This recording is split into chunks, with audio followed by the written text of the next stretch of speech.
Tack. Yeah. God eftermiddag. Jag är så glad att vara här idag.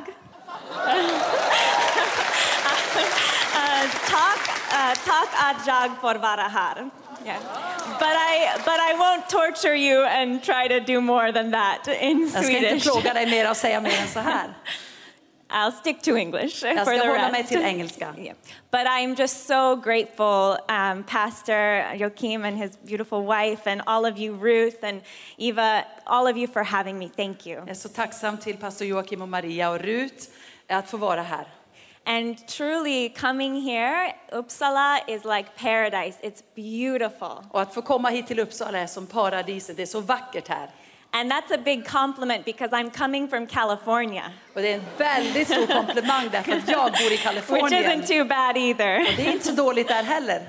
But I'm so delighted to get to come and talk to you about what I see as the dividing issue of our day. Men jag är så tacksam att få komma till er här och tala om det som skiljer och som skär in i samhället idag. An issue that's at the very heart of our faith. Det är ett ämne som ligger i centrum utav vår tro. Of our love. Av vår kärlek. Of our identity. Vår identitet. It's a question of how we see life, human life. Och det är en fråga som gäller hur vi ser på det mänskliga livet. And do we cherish life? Do we cherish the lives, especially of those that are the weakest? Och värdesätter vi livet, speciellt särskilt till de som är de svagaste. And I first want to apologize to you. Och jag vill be om ursäkt till er. Because I come from a country that has exported för därför jag kommer från ett land som har exporterat all abort across the world. Över hela världen. And in 1973 we made abortion legal in our country. Och 1973 så blev det lagligt att utföra aborter i vårt land. And we set a path that now nations across the world also are on. Och andra nationer följer vår nation i det vi har gjort. And we continue to export this agenda to the United Nations, to the European Union, to Latin America, all across the world. Vi fortsätter att exportera det här till Förenta nationerna, till EU, till Latinamerika. And I also come to you in the humility, realizing that I'm going to talk about Sweden and abortion, but abortion is a great evil that has overtaken my country. Och jag kommer tala också om aborter som utförs i Sverige, men det är en ondska som pågår rakt framför ansiktet på oss. But first I want to share a little bit of my story and then talk about this great battle that we are fighting and what our call as Christians and as people of faith is. Jag ska dela lite av min egen historia och sen dela den kampen som vi har på det här området att utföra. So as I said, I'm from California, the other paradise on the other side of the world. Jag kommer från Kalifornien, det andra paradiset på andra sidan jorden. And I was raised in a Christian church. Och jag växte upp i en kristen kyrka.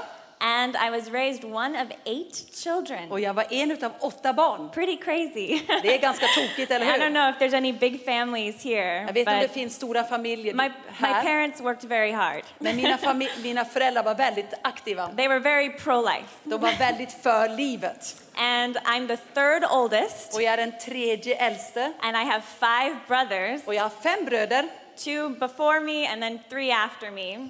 2 som är äldre och sen 3 and under then mig. 2 little sisters. Och 2 små systrar. So I had to grow up very tough because I had all those brothers. Tvungen att vara lite tuff för att ta mig igenom uppväxten. But I first found out about abortion when I was a very young girl. Men jag upptäckte det här med abort när jag var en ung flicka. I was actually only 9 years old. Jag var bara 9 år gammal.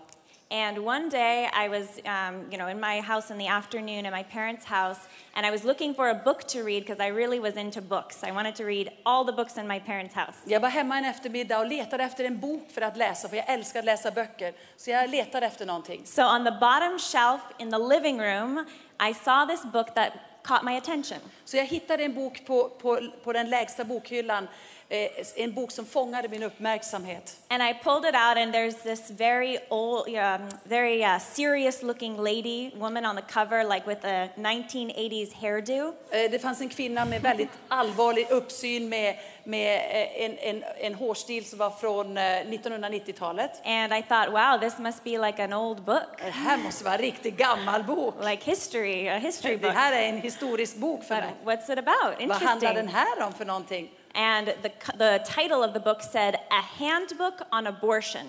Och titeln på den boken var så här: En handbok om abort. And I had heard about abortion maybe once or twice, but I didn't know what it was. It was just this word my parents maybe mentioned one time, but I didn't know what it Jag hade was. hört om abort vid några tillfällen, men jag visste inte riktigt vad det var. Mina föräldrar hade nämnt det vid några tillfällen. So I popped open the book, and it fell to the center because it had been creased at the center. Så jag bara öppnade upp boken och kom till ett ställe där de hade vikt en sida. And all of a sudden, I was staring at these images. Och helt plötsligt så tittade jag på några bilder. I was staring in particular at one image. Och jag tittade speciellt på en bild där. And in shock and horror, I closed the book and I pushed it away. I didn't want to keep looking. I chock och avsky så bara stängde jag boken och sköt den undan ifrån mig. And then gathering up a little bit of courage and my curiosity, I opened it up again. Sen samlade jag lite mod och sen utav nyfikenhet så öppnade jag boken igen. And here I am as a 9-year-old. Och nu är jag 9 år gammal.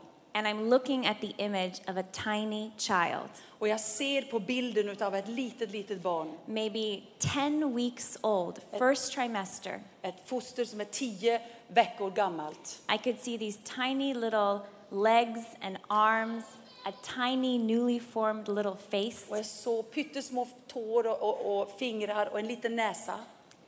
and the child had been torn apart by a first trimester abortion. Och barnet hade rivits i bitar utav i första delen av graviditeten.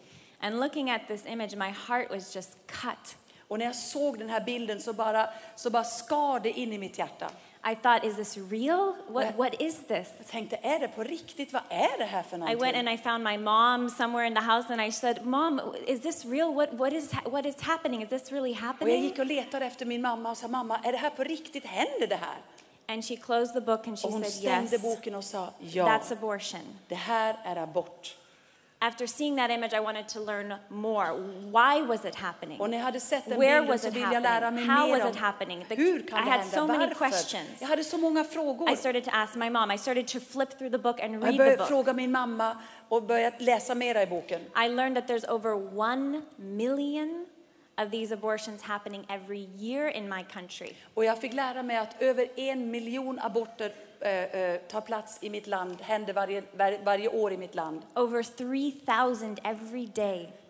Mer än 3000 aborter utförs varje dag. And I learned that just 10 miles from the house where I grew up, Och jag fick lära mig att bara 10 miles ifrån det huset där jag växte upp there was a Planned Parenthood abortion clinic så fanns det en abortklinik open for business som var öppen on Tuesdays, Thursdays, and Saturdays, killing about 30 children each day, almost tisdag, 100 torsdag, children a fredag, week, lördag som dödade about 100 children a week. 100 barn som aborterades varje vecka. And I realized that even though I felt safe and I was safe, that there were children out there who were not safe. Även om jag kände mig trygg och min familj så fanns det barn där ute som inte kunde känna den tryggheten. And as I got a little older, I started to think more about this, and I started to, as you get older, you start to realize the world's crazy. Och jag började tänka mera på detta. När jag blir äldre så började jag tänka och förstå att världen är tokig. There's a lot of issues in the world. Det finns många saker som pågår. Turn on the television, Du sätter på TV, open a du newspaper, öppnar tidningen, look at your Facebook feed. du tittar på din Facebook-frammatning. There wasn't Facebook back then. Det fanns inte Facebook då I was only a förresten. teenager, but Jag var I'm bara en 28 now, tonåring. so Ja. it wasn't too long, but anyways. Jag är 28 nu, men det är inte så länge sedan. But so many issues, and I thought, I was a young girl, and I thought, the world, there's so many problems in the world. There's so many things that demand our attention. Och jag tänkte, det finns så många problem i världen och så mycket som kräver vår uppmärksamhet. But I kept coming back to the image of that child. Men jag kom åter och åter tillbaka till den här bilden av det här barnet som hade slitits itu. Because I came across the writings of Mother Teresa of Calcutta. Därför jag såg Moder Teresa, vad hon hade skrivit, Moder Teresa från Calcutta. And she's going to have her canonization on September 4th. So she's someone who the Catholic Church sees as a saint, but people across the world, they admire her, they love her. Och hon kommer att bli kanoniserad den 4 september, men hela världen i den katolska kyrkan, men hela världen respekterar henne. And she even won the Nobel Peace Prize. Och hon fick också Nobel fredspris. For her work with the lepers and the lonely and the dying. För hennes arbete bland de sjuka, bland de döende, bland de små barnen. But whenever Mother Teresa had the opportunity, she had very strong words to say about abortion. Men när Moder Teresa fick möjligheten så talade hon väldigt starka ord om abort. And in a speech before some of the most powerful people in the world at the prayer breakfast for the United States, where they had the president and his first lady and dignitaries from all over the world. Och vid ett sånt tillfälle när hon talade på presidentens bönefrukost inför många världens ledare och maktmänniskor. This little nun in 1994 at a podium a little bit taller than this one. Den här lilla nunnan 1994 på en predikstol som var lite högre än den här. And many of these politicians were very pro-abortion, very in support of abortion. Och många av de här myndighetspersonerna var väldigt för abort. And she's there on their invitation to talk about her work of love, her work with the dying, with the lepers, with the lonely. Och hon är där för att tala om sitt arbete bland barnen, bland fattiga, bland sjuka. And this little nun looks at this group of powerful people. Och den här lilla nunnan tittar ut på den här samlingen av mäktiga män. And she says, och så säger hon, the greatest destroyer of peace. Det som förstör friden mest av allt. In the world today. I världen idag. Is abortion. Är abort. The greatest destroyer of peace. Den största fridsförstöraren. And here she is, this expert on peace. Och hon är experten på frid. There was total silence in the room. Det var knäpptyst i lokalen. And then she went on to say, och sen fortsatte hon. In a nation, i en nation, where a mother can kill her own child. Där en mamma får döda sitt eget barn. What is left but for you and for I to kill one another? Vad finns kvar mer än att du och jag dödar varandra? Reading that as a teen girl, I was again deeply struck. När jag fick läsa det här som en tonårsflicka så grep det mig djupt. Because I wanted to follow Christ. I was a Christian. I had given my life to Christ when I was 7 years old. Därför jag var en kristen människa och jag hade gett mitt liv till Herren när jag var 7 år gammal. And Jesus says very beautiful, very encouraging, very challenging things. Och Jesus säger väldigt uppmuntrande och utmanande saker. About how we are to live. Hur vi ska leva. How we are to love. Hur vi ska älska. And he says, whatever you do to the least of these. Och han säger, vad du än gör till en utav mina minsta. You do it to me. Det gör du mot mig. And whatever you do not do to the least of these, you do not do it for me. Och det du inte gör för en utav mina minsta, det gör du inte för mig. Well, who are the least of these? Vem är Jesu minsta? And thinking about that child, those children in Sweden, in the United States, all over the world. Och då tänkte jag på de här minsta barnen i Sverige, i USA, över hela världen. Who are orphaned before they're even born. Som är föräldralösa innan de har fötts. Whose mothers, whose fathers, in their fear or in their discouragement, feel they must abandon them. Som vars mödrar och fäder känner de måste överge sina barn. And they don't even have a chance for that first moment of life, or that first moment of birth, that first breath. Och de får inte ens en chans att ta ett första andetag.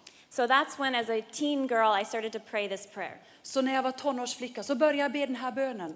I would pray, God, use me. Jag bad Gud, använd mig. Use me to do something about abortion. Använd mig för att göra någonting angående abort. Use me to maybe save some lives. Använd mig för att rädda några liv. And you know, it's very dangerous. Och du vet att det är say to väldigt God, use farligt att säga Gud, använd mig.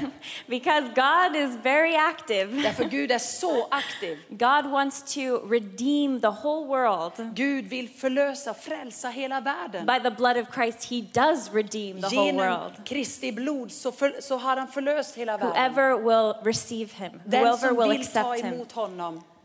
Because that's how great his love is. För det är så stor som hans kärlek är. And he doesn't want to leave one soul behind. Och han vill inte att en He själ ska doesn't lämnas want utanför. us to leave one child behind. Han vill inte att vi ska lämna något barn bakom oss. Made in his likeness and in his image. Som är skapat till hans avbild och likhet. Made out of love and made for love. Som är skapad i kärlek och för kärlek. We look today at United States and here in Sweden. I was studying Sweden in the last few weeks. När vi tittar på USA och också på Sverige, jag har studerat Sverige de senaste veckorna. And of course you know the state of affairs here with abortion much better than I do. Och du självklart känner till hur abortsituationen ser ut här bättre än vad jag gör. But there are about 38,000 abortions in Sweden every year. Men det utförs 38 000 aborter per år i Sverige. 38,000 children who are losing their lives every year. 38 000 barn som förlorar sina liv varje år. And before I go any further to talk more about some of the facts that I think are so crucial for us to know. Och innan jag går vidare och berättar om lite mer fakta som är så viktiga för oss att veta, I känna need to till. say something about God's mercy. Så behöver jag säga någonting om Guds nåd. Because especially in the United States, in the church, the abortion rate is very similar as it is outside of the church. Särskilt som det ser ut i USA, där ser aborterna ser likadana ut där som de i kyrkorna som de är ute i världen. Many of us have been affected by abortion. Många utav oss är påverkade utav aborter. Maybe we're missing siblings. Kanske det finns syskon som inte fick födas. Maybe we've had an abortion. Kanske vi själva har utfört en Or abort. we've encouraged one. Eller vi har uppmuntrat någon till det. Or in some way it's touched our family. Eller det har berört vår familj. And the number one message here is that, well, it is hard sometimes to hear the truth of this. Och det främsta budskapet är nu att det är svårt att höra en sanning som detta. God longs to heal us. Men Gud längtar efter att få bota oss. God longs to heal us. Gud längtar efter att få hela oss. He wants to heal this church. He wants to heal my church. He wants to heal this entire world. Han vill hela mig, han vill hela min kyrka, din kyrka, hela världen. And I'm sure at this church there are pastors and in the ministry who can talk with anyone who's been part of an abortion, had an abortion, for that repentance, forgiveness and healing. Och jag är säker på att det finns pastorer i den här kyrkan som kan hjälpa dig att tala om de här sakerna och hjälpa dig att förmedla förlåtelse. Because it should not be a secret wound that anyone carries. För det borde inte vara ett hemligt sår som du går och bär på. But as I said, there are certain powers right now in the world who are standing up for abortion. Men det finns särskilda krafter som står upp för abort i världen. I was at the European Union last fall speaking in Brussels. Jag var vid EU-parlamentet och talade i Bryssel. And I was speaking about what's happening with the International Planned Parenthood Federation. Och jag talade om vad som händer på sammanslutningen av abortklinikerna. Who are really the international lobbyists for abortion. Som är de internationella lobbyisterna de lobbar för abort. They believe that abortion is somehow going to empower women. De tror att abort kommer att ge kraft och styrka kvinnorna. Which as a woman I find very insulting. Och det känner jag, det är en förolämpning för mig. That somehow I have to kill my own child to be empowered. Att jag på något sätt måste döda mitt eget barn för att jag ska få kraft. That I have to sacrifice my own young to achieve my dreams, my education, my career. Att jag måste offra de unga små barnen för att jag ska kunna sträva efter min karriär och arbete. God made women far more powerful than that. Gud gjorde kvinnorna mycket starkare än så.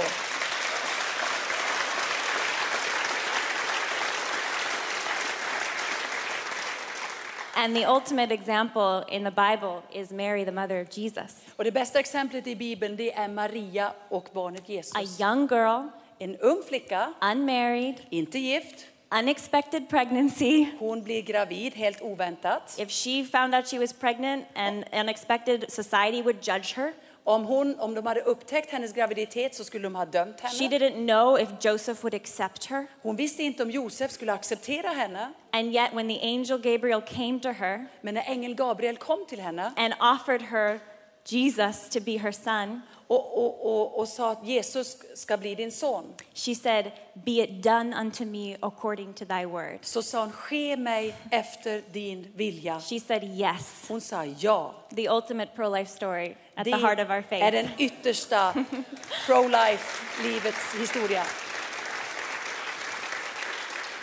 But it's also the importance of our love and care for any woman who finds herself in any situation.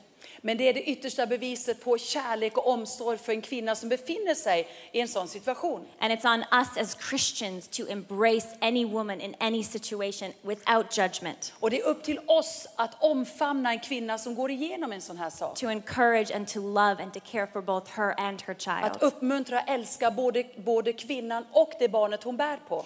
But the abortion powers in this world don't think so. Men så tänker inte abortindustrin. They have introduced this vicious lie De har introducerat en ondskefull that lögn. somehow abortion is our path to success.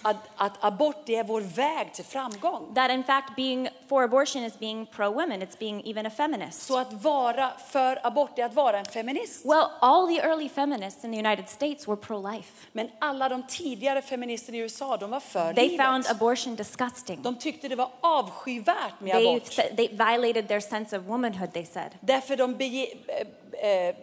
begick övergrepp på sin egen personlighet. And it was only later on that agenda started getting pushed. Och det var bara senare som de här tankarna bara trycktes fram. And I know you face it here in Sweden. Och jag vet att ni står inför samma sak här i I Sverige. know that even some members of your church have been ostracized and attacked for being pro-life. Jag vet att det finns medlemmar i er kyrka som har blivit attackerade och påhoppade för sin ställningstagande. Or for standing up for the rights of midwives, people who want to heal and support the health and the care of women.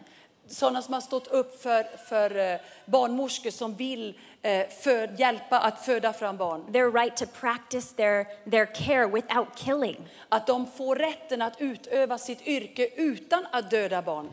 Because these abortion groups have become so powerful and this ideology is so pervasive. Därför att abortgrupperna har blivit så starka och den är så förförisk, deras ideologi. And so you have a country here in Sweden. Så du har ett land här, Sverige. You have 38,000 abortions a year. Det utförs 38 000 aborter Up varje through år. 18 weeks for any reason. Efter 18 veckor av någon orsak. And in the United States, in several states. Och i USA och i flera stater där. Again, it's abortion up until birth. Så kan man utföra aborter fram tills förlossningen.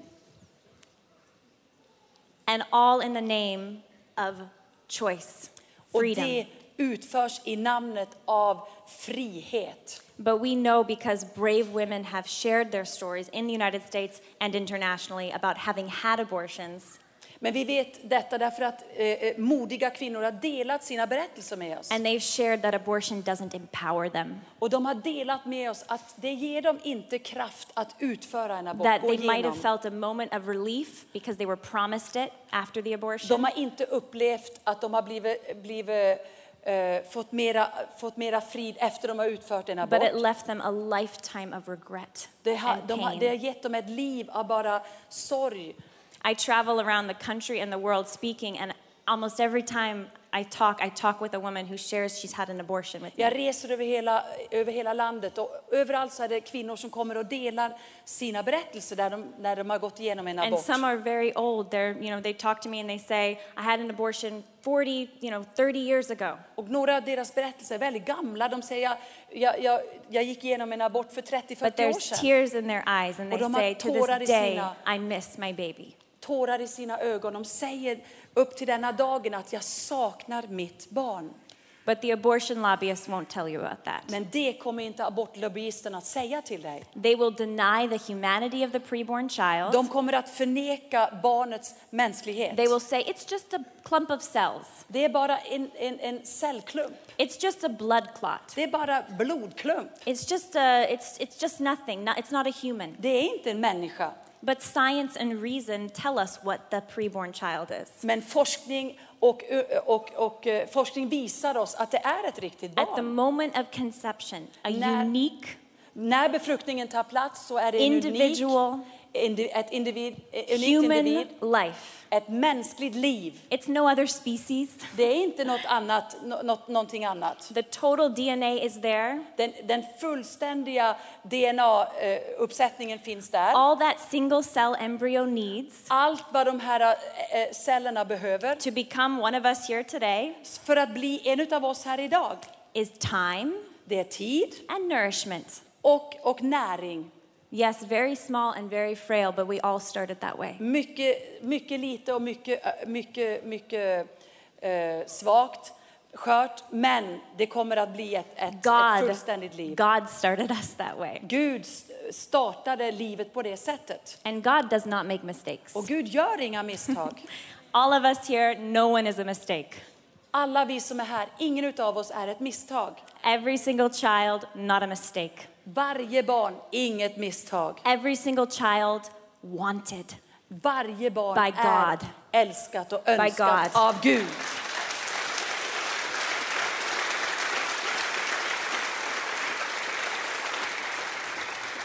But the abortion lobbyists won't admit that. They won't admit what science and reason tell us, and they won't admit the human rights of that child.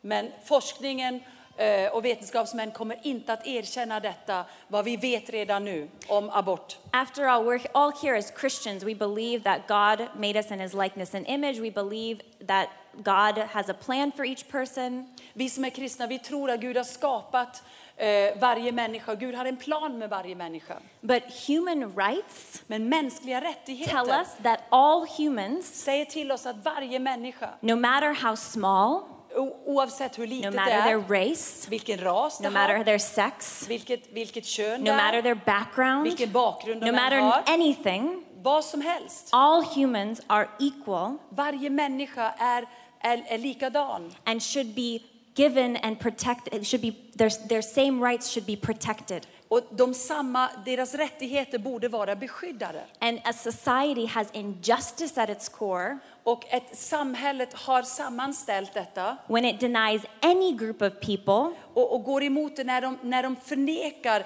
någon människa their basic human rights. deras grundläggande mänskliga rättigheter. So yes, this is an issue of faith. This is a cultural issue. Så det här handlar om tro, det handlar om kultur. But this is a human rights issue. Men det handlar också om mänskliga rättigheter. And I believe this is the biggest human rights issue of our day. Och jag menar att det är den största mänskliga rättighetsfrågan som finns idag. Because it has to do with the first human right. Därför det har att göra med den första mänskliga rättigheten. What's that? Vad är det för någonting?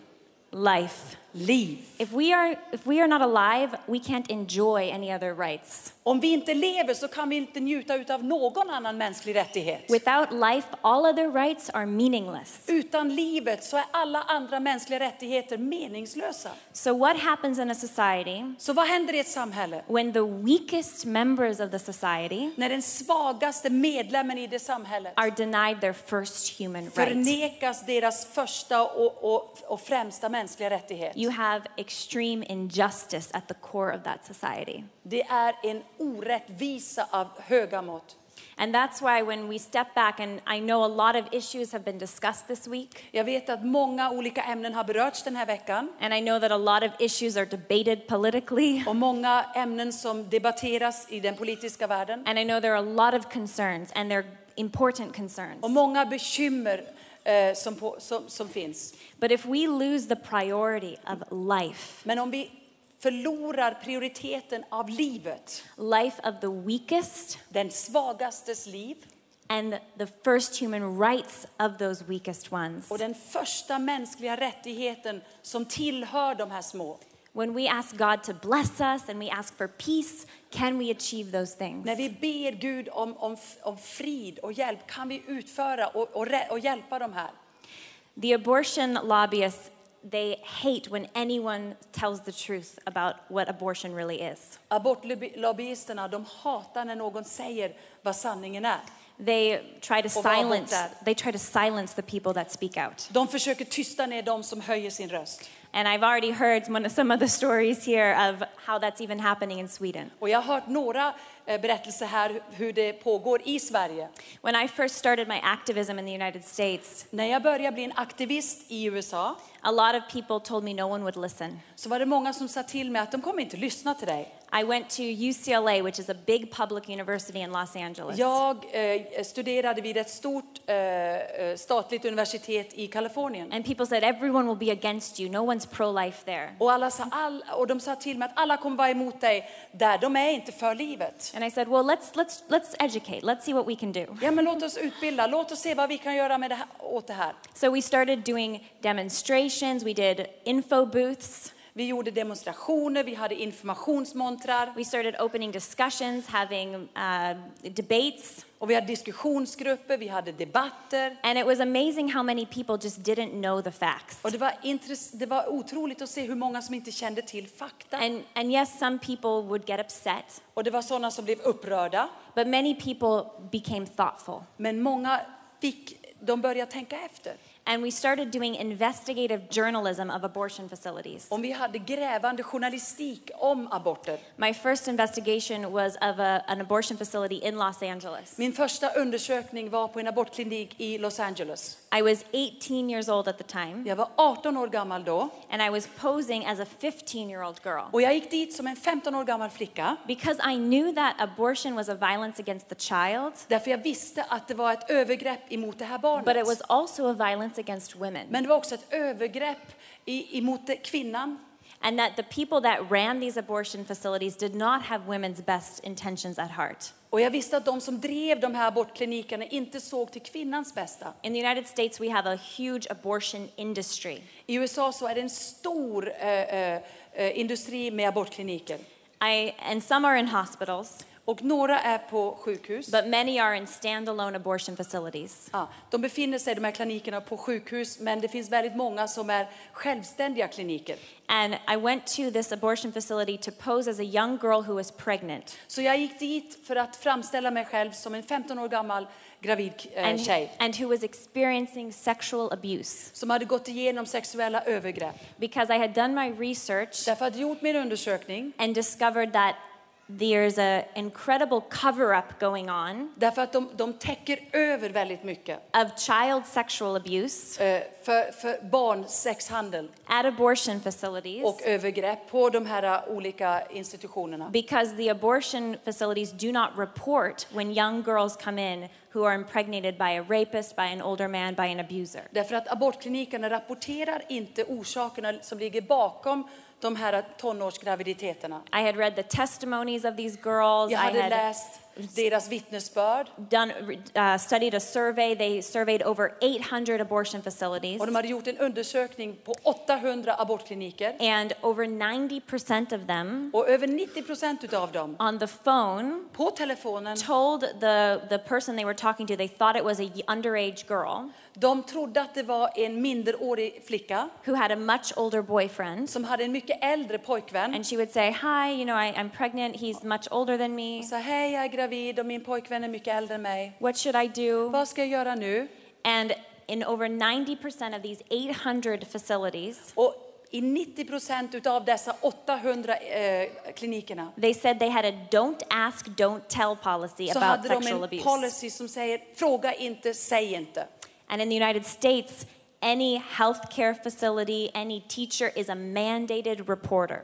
Och på alla vårdcentraler och som har med vård att göra så måste de genom lagen måste de rapportera sånt. So if you suspect a child is being abused, så om du tror att ett barn utsätts för våld, you have to immediately report it. Så måste du omedelbart rapportera detta. But I walked into this abortion facility in Los Angeles. Men jag gick in till den här abortkliniken i Los Angeles. And I was going to film what they would tell me. I was going to pose as this abuse victim. Och jag skulle filma det de skulle säga till mig som som en ung flicka som hade utsatts för sexuellt övergrepp. Because I knew the power of media. Därför jag vet medias kraft. And in this battle for life, Och i den här striden för livet we have to tell the truth with love. så måste vi säga sanningen med kärlek. We have to show what's really happening. Vi måste visa vad som verkligen pågår. And a lot of the media in the United States, like maybe in Sweden, Och precis som media i Sverige så i USA, can be very biased de kan vara väldigt for abortion. de väljer sida för abort. So the Los Angeles Times, the big newspaper in Los Den Angeles, stora tidningen i Los Angeles is not going to do investigative report kommer inte att göra grävande journalistik of abortion facilities om or abortkliniker anything about abortion. eller någonting alls om aborter. Maybe they'll write a piece about how great it is. Kanske de kommer skriva en artikel om hur bra det är. So I thought, well, let's make a report ourselves. Så jag tänkte, nu gör vi en egen rapport. And we'll distribute it ourselves too. Och vi kommer att sprida ut den också själva. Because we got to start somewhere. För vi måste börja någonstans. Again, at this time I'm 18, I had nothing. Och jag var bara 18 år, jag hade ingenting. Except a student loan. Förutom ett studentlån. That's another problem in the United States. I think here it's better, but we have to pay for our education and we always owe thousands and thousands of dollars. Det är en annan situation. I USA så måste vi ta lån för att studera. Här ser det lite annorlunda ut i Sverige. But at this abortion facility, I walk in, I was very nervous. Men jag går in på den här abortkliniken, jag var jättenervös. And I walked up to the front desk. Och jag kom upp till receptionen. And I remember stopping a second Och jag kom ihåg att jag stannade and till looking lite. at the wall of Och the jag abortion tittade på facility, väggarna där looking around. och såg mig runt omkring. And I saw all these women sitting there. Och jag såg alla dessa kvinnor som satt där. None of them looked happy. Ingen utav dem såg One of lyckliga them ut. looked like she was about to cry. En såg ut som hon skulle börja gråta And när som I remember helst. thinking that as I looked at these women, Och jag kommer ihåg när jag tittade på de här kvinnorna I wasn't just looking at one life, så tittade jag inte bara på ett liv, but two men lives. 2 liv. One that was hidden, Ett som var gömt and one who might not make it out alive that day. och ett liv som kanske inte skulle klara sig leva längre efter den dagen. And on the wall of the clinic, Och på väggarna runt där i kliniken it said a word in Spanish, så stod någonting på spanska. because there's a lot of minorities in California, and the Hispanic minority is a very big one. Den spanska minoriteten är en utav So they were minoriteterna. marketing to the minority. Så de försöker nå in till minoritetsfolkgrupper. And the word in Spanish said esperanza, Och ordet på spanska var esperanza, which means hope. som betyder hopp.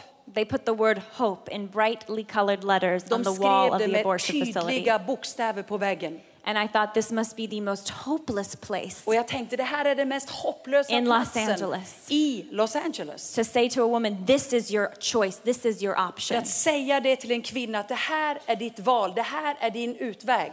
So I went up to the check-in counter Så jag gick upp till receptionen. and I said, you know, I'm 15, he's much older than me, he's 23. Jag sa, jag är 15 men han är mycket äldre än mig, han är 23 år gammal. And in California that's called statutory rape. Och i Kalifornien så kallas det för våldtäkt. I'm underage. Jag är minderårig.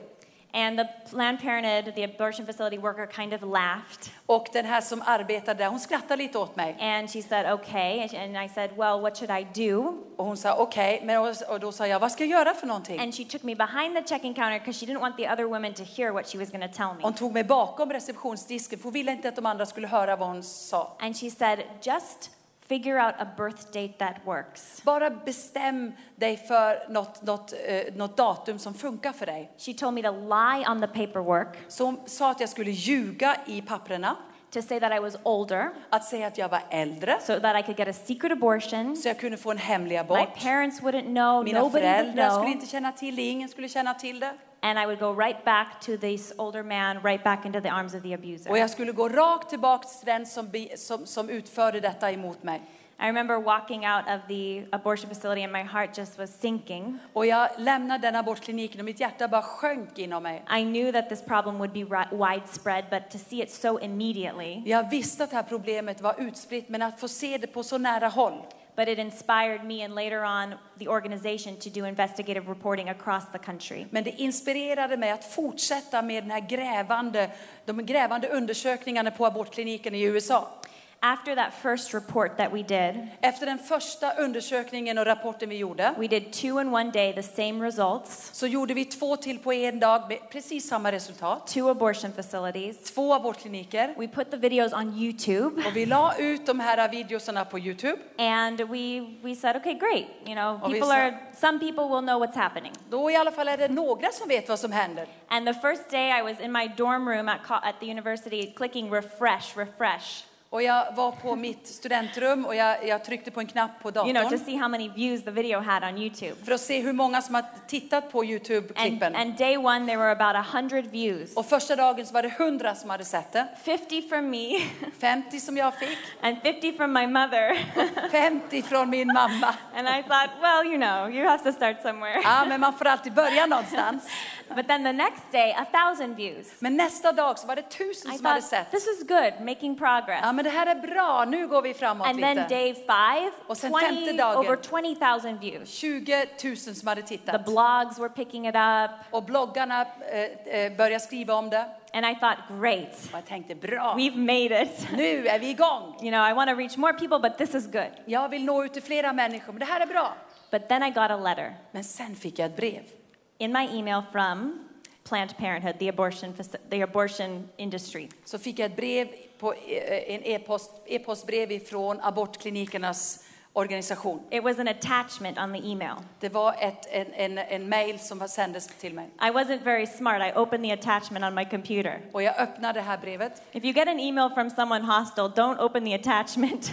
It could be a virus. Om du får någonting ifrån någon du inte känner så kan det vara ett virus. But anyways, I opened the attachment and it's a letter and it says, Dear Miss Rose. Och jag öppnade det och det står, kära Miss Rose. We recently became aware of the videos that you posted of Planned Parenthood staff on YouTube. Vi blev nyligen medvetna om dina videos som du har lagt ut på YouTube om abortkliniker. If you don't immediately remove them, om du inte omedelbart tar bort dem and return the tapes to us, och skickar dessa band till oss, as you have violated our privacy, därför du har kränkt vår policy. We will sue you. Så kommer vi att stämma dig. For $5,000 for each offense.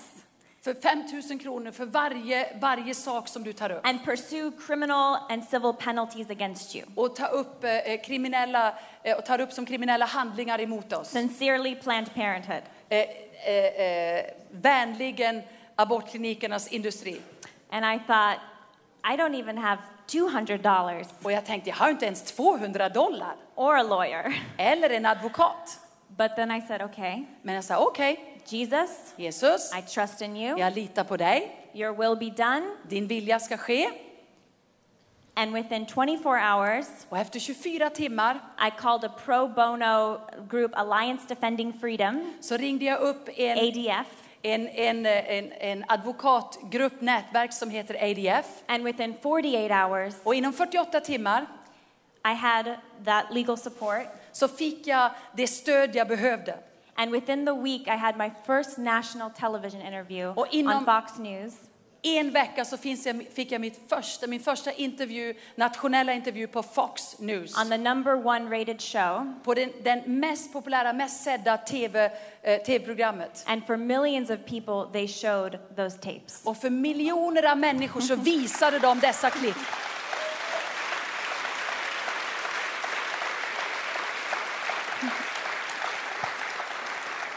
And I learned a lesson that I have to learn again every day. Och jag har lärt någonting som jag behöver påminnas om varje dag. That God works. This is Romans 8:28. Det här är Romarbrevet 8:28. God works all things for the good of those who love him. Allt samverkar till det bästa för dem som älskar honom. All things. Allting. So when we are trying to do our part, så när vi försöker göra vår del, even imperfectly, vi gör det inte perfekt. We're trying to stand up for the truth. Vi försöker stå upp för sanningen. We're trying to stand up for life. Vi försöker stå upp för livet. We will be persecuted. Så kommer vi att bli förföljda. We will face challenges. Vi kommer att stå inför utmaningar. There are people in our world today who are Christians who are even being martyred for standing up for the truth. Det finns människor i vår värld idag som blir martyrer därför att de står upp för sanningen. And in Sweden or in the United States, when we speak the truth about the life in the womb, och när vi i USA eller Sverige står upp och talar om sanningen för livet som finns i livmodern, about the violence of abortion, om våldet som finns i en abort, there will be people who will try to så silence us. kommer det att finnas människor som vill strida emot oss. But God is far bigger than any challenge. Men Gud är mycket större än varje utmaning.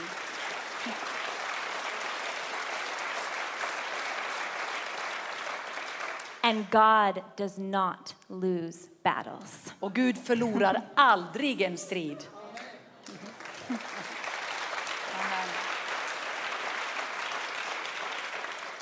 I want to share with you a short video and then close with some thoughts about all of our role. Jag vill visa en liten video för er och sen vill jag dela några tankar med er. What we can do, both our responsibility Vad vi kan göra, vad vårt ansvar and är our opportunity. och våra möjligheter. This video I want to share with you first Den här videon som jag vill dela först med is er, an example det är ett exempel of the power of education. vad utbildningens kraft är för någonting. Because the heart of our pro-life movement Därför hjärtat utav vårt ja till livet engagemang, is love, is truth, det är kärlek och det är sanning, is prayer, det är bön, but it's also action. men det är också handling. Going out and sharing the truth with people, being unafraid. Att gå ut och dela sanningen med människor och inte vara rädd. And in the United States, along with doing investigative journalism, Så i USA tillsammans med att vi gör grävande journalistik, we actually film interviews så filmar vi intervjuer som vi gör and show medical animations och delar medicinska animeringar. of what abortion actually is, Vad en abort egentligen är what it does to the preborn och vad child, det gör till det ofödda barnet how it hurts women, och hur det sårar kvinnan. and we find creative ways to distribute this material. Och vi hittar kreativa sätt att sprida ut det här materialet. And the video that I'm about to show you Och den videon som jag kommer visa is a dig, series of interviews det är en hel serie utav intervjuer with everyday Americans med vanliga amerikaner on the streets of Los på Angeles. gatorna i Los By Angeles. the way, come visit. It's great. Kom och besök oss, det är underbart. And they're just, going about their day. Och de är bara ute och på sin vanliga dag. And we asked them, where do you stand on abortion? Och vi frågar dem, vad är ditt ställningstagande vad gäller abort? And a lot of them say, I'm pro-choice. I support it. Och väldigt många säger för att man får välja, And we för say, abort. well, would you watch a 4-minute video? Och vi säger, skulle du kunna titta på en 4 minuter lång video? And many, because we're smiling and we look nice. Och därför att vi ler och vi ser fina ut, Many så say, säger sure. de, ja visst, absolut. And we have an iPad and headphones. Och så har vi en iPad och hörlurar. And the video that we show them Och den videon som vi delar med dem, is carefully created with a board of OBGYNs, och det är gjort utav en styrelse doctors, av läkare and former abortionists. och tidigare sådana som har utfört So aborter. doctors who have practiced abortion but no longer do. Läkare som har utfört aborter men gör inte längre. And they are narrating a medical animation of what the abortion procedure actually is. Och de talar och berättar vad som pågår och händer i en riktig abort. Because I strongly believe that for most people, Därför att jag tror att för de flesta människor, until they actually have an encounter with what abortion actually is, inte förrän de förstår och får se vad en riktig abort är för någonting. until they actually consider the victim, that's the child, Inte förrän de får se det offret som they egentligen är even have barnet. an emotional experience. They think, oh, that's so horrific. They see a medical animation, they see a picture, they have that encounter. Så får de en känslomässig svår upplevelse när de ser vad det är på riktigt. It's easier for them to be double-minded Det är lättare för dem att vara tusinnad. if they don't have that encounter. They can just think, it's not really a life. I'm just going to accept it. No big deal. I'm going to go on with my Och life. de kan bara liksom lägga det åt sidan och säga, men det är inte riktigt på det här sättet. Jag kan bara fortsätta leva mitt liv. The video that these people are watching in this in these interviews is one of 4 medical animations of the 4 most prevalent abortion procedures. Den här videon som du kommer att få se, det är en av 4 videos som vi har gjort, och det är en av de fyra vanligaste metoderna som man använder när man utför en abort. And these particular videos we released in the last 4 months online. Och de här ligger ute online, och vi har släppt dem de senaste 4 månaderna. They already have over 50 million views. Och 50 miljoner människor har redan sett. And internationally as well. It's international views as well. Och det är också internationellt som vi ser människor titta So på for den. example, 5 million are from the Chinese YouTube. 5 miljoner är bara ifrån den kinesiska YouTuben. And we have hundreds of thousands of comments and feedback. Och vi har hundratusentals kommentarer och gensvar. People sharing it on Facebook. Människor som delar det på sin Facebook. And many people saying, this changed my mind. Och många säger, det här har förändrat mitt sinne. So we'll watch this video now, but the encouragement here is that people's minds do change. Och vi ska se på den här, men det du behöver uppmuntras utav är det att det People's går hearts att do förändra change. människors sinnen och tankar. Okay, we can show the video now. Ja, då låt oss se på filmen.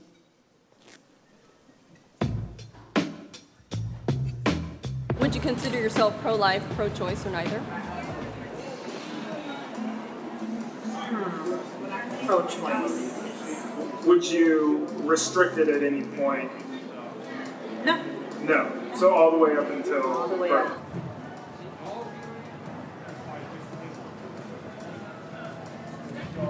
It's rough. Do you think now, watching this and from what you just said, It do you still changes. support works up to birth? No. I don't think I support it here. I think the person should have a choice to have an abortion or not. Wow, it's brutal. Does it change your mind at all? It really did. Yeah. So, abortion shouldn't be legal. It's your life, so it's your choice. And if you believe that that you don't want to have the baby, then it's your choice. So I'm pro-choice, I guess. I didn't realize that the baby was, doing that kind of stuff at such an early stage. Does this change your mind at all about abortion? Yeah, I believe that's like murder right there. What I saw. My opinion is that it should be part of the woman's right to choose whether or not to abort her baby. One word, your thoughts on what you just saw. Inhumane or heinous, yeah. It does change my mind. Like, a lot of people just say, oh, like, abortion's okay, or it should be okay, but then I feel like a lot of us we're not really aware of what's the process of it and what's actually happening. Would you consider yourself pro-life, pro-choice, or neither?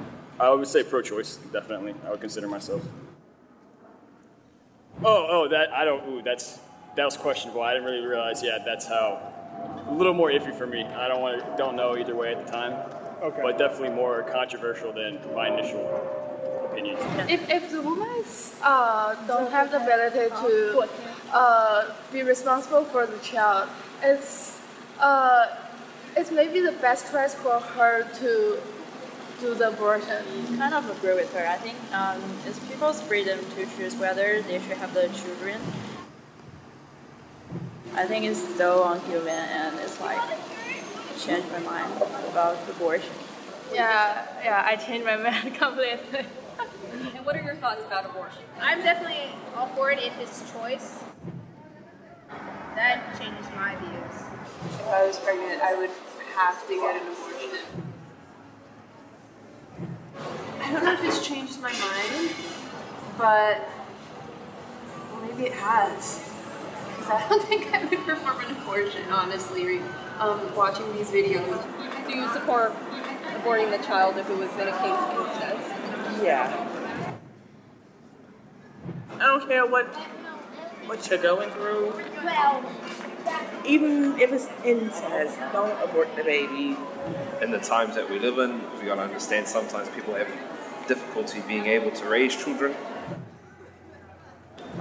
I guess now my perception's changed a little bit. I sort of had this idea that first trimester everything's just kind of getting there, and second trimester baby's formed, but to see that a baby had already been formed early on is quite difficult to watch.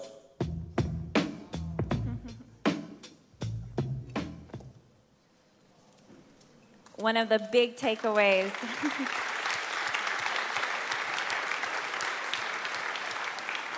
One of the big takeaways, and it's even a conviction for the pro-life movement leaders in the United States. En av de stora sakerna vi tar med oss i rörelsen för livet i USA is to never write anybody off. är att aldrig avskriva någon. To never assume that people are stuck in their beliefs. Och aldrig ta för givet att någon har fastnat i sin övertygelse. Because a lot more people really deep down. Därför att väldigt många flera människor djupt i sitt inre. They already feel uncomfortable with abortion. Så är de obekväma med abort. Because it's not written in the human heart. Därför det finns inte skrivet i det mänskliga hjärtat. The law of God is written in the human heart. Guds lag är skriven i människans hjärta. And love for life is written in the human heart. Och kärlek till livet finns skrivet i våra hjärtan. So we need to tap that. Och vi behöver knacka på detta. And prod that. Och bara lyfta fram det.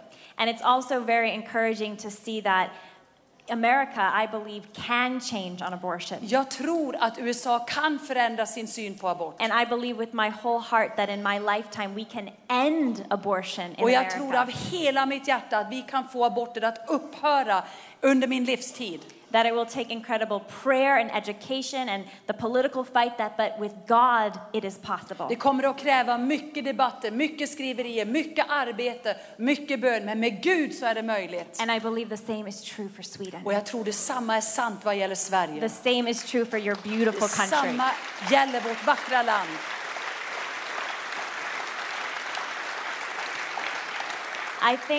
I think as Christians we're called to dream. Jag tror att som kristna så är vi kallade att drömma. We're called to dream God's dreams. Vi är kallade att drömma Guds drömmar. We're called to imagine vi är kallade att how föreställa God oss can touch this world using us, his hur weak Gud kan vessels. röra vid denna världen och använda oss som sina redskap. We're called to pray and beg God vi är kallade att be och bönfalla Gud for healing, för helande, for renewal, för förnyelse, for God to use us for his purposes. att Gud ska använda oss för sina syften. And I believe God has a plan for Sweden. Och jag tror Gud har en plan för Sverige. But Satan has a plan too. Men Satan har också en plan. And I believe this is a spiritual battle. Och det här är en andlig strid. As much as it is a physical battle. Precis som det är lika mycket som det är en fysisk strid. And Paul says in Ephesians och Paulus säger i Efesierbrevet that we don't just battle against flesh and blood. Att vi strider inte bara mot kött och blod. But that we battle against powers and principalities. Men vi strider mot furstar och väldigheter. And the devil loves abortion.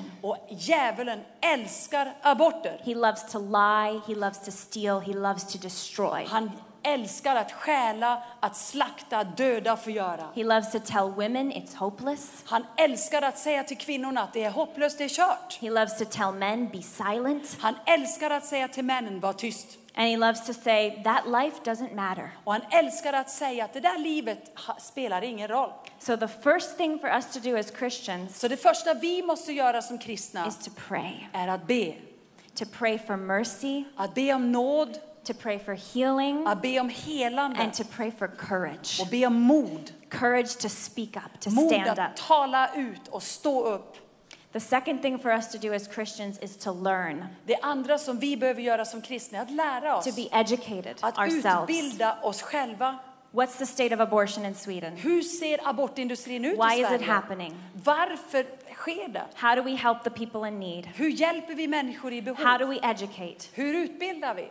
What more do we have to learn to discuss it intelligently ourselves? Vad mer behöver vi lära oss så att vi kan på ett intellektuellt sätt debattera detta? And then armed with our knowledge and our prayer, och när vi är rustade med vår kunskap och med bön, banding together, och vi står tillsammans, we get activated. Så blir vi aktivister. I've already heard a little bit of the amazing pro-life groups in Sweden. Jag har redan hört lite vad de här grupperna gör i Sverige. Many of them connected directly to here at Word of Life. Och många av dem är direkt kopplade med den här kyrkan Livets Ord. Beautiful. Vilket är underbart. But this is all hands on deck. Men det här är hands on i det här arbetet. This is everyone get involved. Det här är någonting som vi alla måste engagera oss i. It's not just a few people who are the activists or the crazy people. Det är inte bara några få som är aktivisterna och de tokiga som är där It's ute. every Christian's concern. Det här är någonting som bör beröra varje kristen. Because these are our least of these, För det as här Jesus says. är de minsta som Jesus And säger. these are our neighbors. Och det här är våra grannar. When we're on the train, when we're walking through town, we are walking by people, both mothers and preborn children in danger. När vi åker på tåget, när vi går på gatan, så går vi förbi kvinnor som bär på de här barnen. So we're called to pray, but then to act. Vi är kallade att be, men sen måste vi agera. And I just want to encourage you because I know it's a very tough battle here in Sweden. Och jag vill bara uppmuntra er, därför att jag vet att det är en svår strid här i Sverige. It can be very tough in the United States as well. Det kan vara svårt i USA också. And I know there's this shroud of silence. Och jag vet att det finns som en vägg av tystnad. Don't talk about it. Tala inte om det. Don't certainly try to get in front of anybody about it. Don't try to educate. Försök inte att utbilda, försök inte att säga disown någonting. you. Vi kommer att avskeda dig. And some of that is true. There is real persecution that will happen. Och det finns riktig förföljelse som kommer att ske. But a lot of that is the spirit of fear. Men det är också fruktans ande. Which is not of God. Som inte kommer från Gud. We're called to be fearless. Vi är kallade att leva utan fruktan. Fearless because our hope is found, as we were singing earlier, in nothing less but Christ. Leva utan fruktan därför att vi har vårt hopp i Jesus Kristus. He is our rock. Han är vår klippa. And through him all things are possible. Och And we genom can honom do så all är things allting with möjligt. God. Vi kan göra allt med Gud. So I want to encourage you as you pray, as you learn, and as you get activated in the movement in your country. Så jag vill uppmuntra dig när du lär dig, när du ber och när du blir aktiv i den här rörelsen i landet. To not give up. Att inte ge upp. Especially when it's hard. Speciellt när det blir tufft. And to practice that virtue of hope. Och bara utöva den här dygden av hopp. To hope for Sweden. Att hoppas för Sverige. As I'm hoping for America. Precis som jag hoppas för USA. And we'll hope for each other. Och vi kommer att hoppas för varandra, åt varandra. That we can restore our countries. Att vi kan återupprätta våra länder. That with love and med with kärlek truth. Och sanning. And most of all through God's love and truth. Men främst genom Guds kärlek och sanning. Through his power. Genom hans kraft. We can restore our beautiful countries. Så kan vi återupprätta våra vackra länder. Thank you so much for having me here. Tack så mycket att jag fick komma här really idag. Been a blessing to det var en me. sån välsignelse för mig. God bless all of you very much. Thank you. Välsigne er alla. Thank you. Tack. Thank you.